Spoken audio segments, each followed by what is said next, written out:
Очекувам во државата повеќе да ни се посвети внимание на нас младите, каде што ние ќе бидеме повеќе мотивирани за да ја гледаме нашиот живот тука во нашата држава, ние да гледаме кон странство, да се преселуваме и така натаму. Образованието, дека многу деца во многу школи мораат да принтаат учебници и би сакала учебниците и подобри учебници да ни даваат. Треба да се подобри студентскиот стандард, условите во домовите, затоа што сепак ние сме студенти, имаме своји потреби, секој сака да се чувствува во своја комоција. Јас кога бев втора година поднесов за стипендија, ама бев одбиена и мислам дека тоа малце треба да се регулира во однос на тоа кој добива стипендија, кој не, затоа што сите знаеме на кој начин се добива тоа.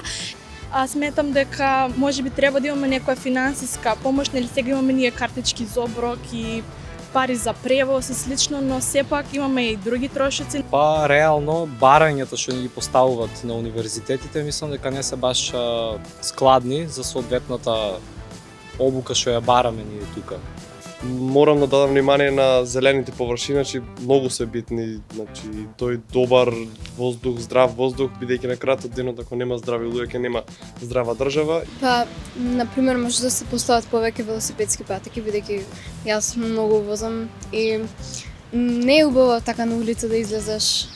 Исто така може да се направат повеќе паркчиња за млади деца, игралиштата да се обноват. Може интересни музеи, некои например да се направат за теми, топики кои што ќе ги заинтересира младите повеќе.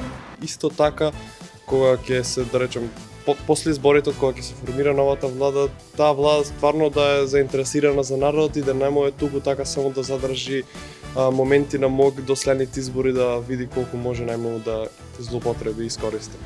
Да го вратат